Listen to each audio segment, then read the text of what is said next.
हमारे दुख का कारण, उत्पीड़न का कारण केवल जाति है। जाति से हमारा उत्पीड़न हो रहा है, क्योंकि इस जाति को, इन जातियों को उसको गुलाम समझते हैं। इतने सालों से हमारे अंदर विद इन आवर कम्युनिटीज हम ब्राह्मणिज्म के शिकार हैं, ऊंच नीच के शिकार हैं। एक गैर राजनीतिक संस्था है, इसका कोई भी मेंबर बन सकता है बशर्ते कि वो बाबा साहब के विचारों से सहमति रखता और बाबा साहब के सिद्धांतों पर, तथागत बुद्ध के सिद्धांतों पर आगे बढ़ना चाहता हूँ। इसमें उन्होंने तथा उत्पीड़न का जो कारण है, हमारे एक इंटेलेक्चुअल टीम है मिशन जय भीम की, जिसमें प्रोफेसर्स, डॉक्टर्स, इंजीनियर, डॉक्टर्स और एक आम कार्यकर्ता उसमें शामिल हैं।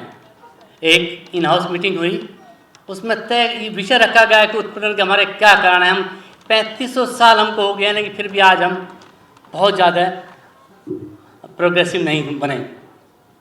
संविधान हमारे साथ है, बाबा साहब का धम्म हमारे साथ है, लेकिन हम क्यों नहीं आगे बढ़े। दोस्तों, उनका एक कंक्लूजन मैं आपको शेयर करना चाहता हूँ। उनका कंक्लूजन ये था कि हमारे दुख का कारण, उत्पीड़न का कारण केवल जाति है।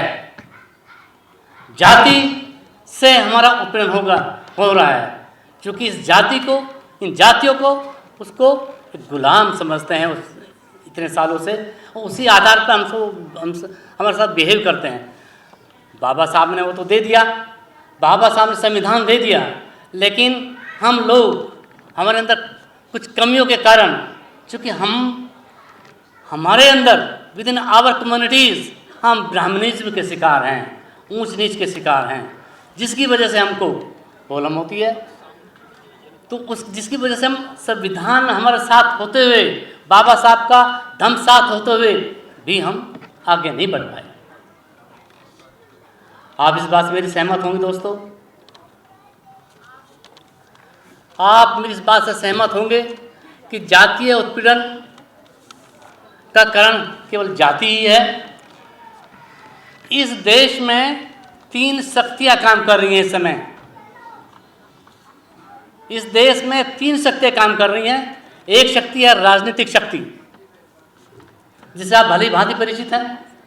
जिसके पास राजनीतिक शक्ति होती है, वो सत्ता का उपयोग दुरुपयोग दोनों करता है, और जो समाज संगठित नहीं है उसके साथ दुराचार भी करता है, ह्यूमिलेट भी उसको करता है। तीसरी शक्ति है सामाजिक शक्ति। ये बड़ी महत्वपूर्ण शक्ति है। अगर सामाजिक आपका संगठित होता तो दूसरा जो समाज है, जो सवर्ण समाज है, जो अत्याचार करता है, तो उसकी हिम्मत नहीं पड़ती। लेकिन सामाजिक शक्ति भी हमारी कमज़ोर है। ये मेरा एनालिसिस है, मिशन जय भीम का एनालिसिस है ये। तीसरी शक्ति है धम्म शक्ति। दोस्तों, पहले मेरा भी ये मानना था कि धम्म वगैरह पर ज़्यादा विश्वास करना बहुत प्रोग्रेसिव नहीं होता, लेकिन जब मैंने बाबा साहब का अध्ययन किया, बाबा साहब के दर्शन को पढ़ा, तो मैंने पाया, उन्होंने लिखा है कि धम्म बहुत जरूरी है। जरूरी किस रूप में? उन्होंने कहा कि धम्म शक्ति से आप देख ही रहे हैं कि एक धर्म के आधार पर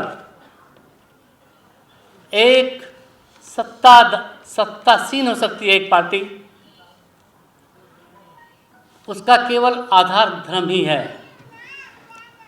तो बाबा साहब ने कहा कि धम्म में आना चाहिए, धम्म को अपनाना चाहिए। उसका उन्होंने फिर एनालिसिस किया, आखिर क्यों अपनाना चाहिए।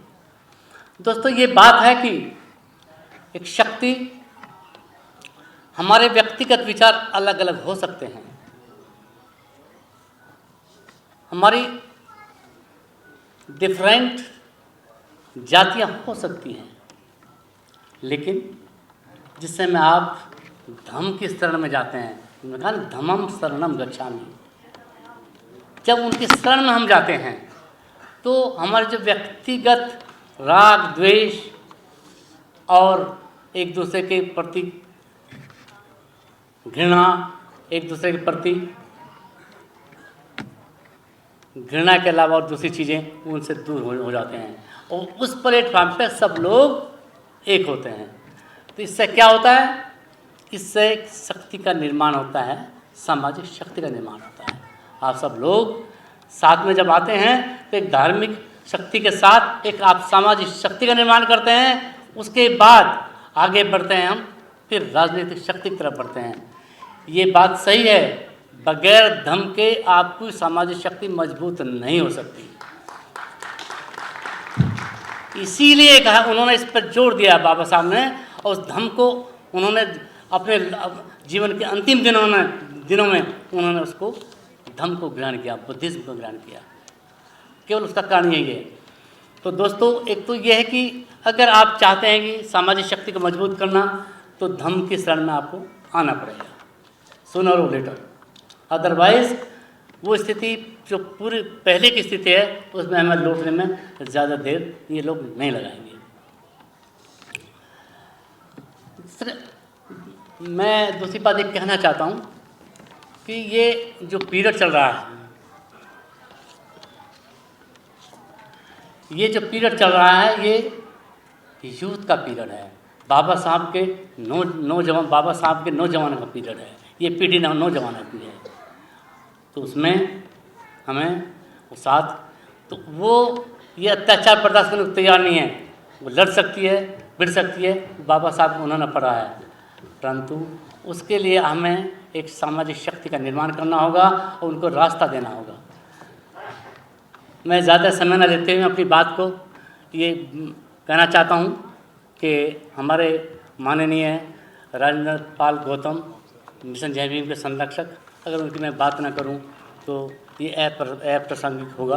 तो मैं साथियों, एक ऐसा सच्चा नेतृत्व हमको मिला है इस समय, जिनका जो समर्पित नेतृत्व है वो अपने 24 घंटे में से 18 घंटे समाज की बात करते हैं और समाज के काम करते हैं।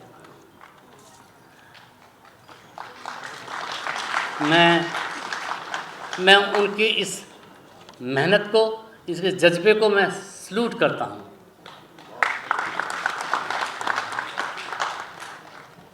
मैं मिशन जय भीम एक संगठन है, लेकिन इसके साथ साथ ये एक आंदोलन का रूप धारण करता जा रहा है।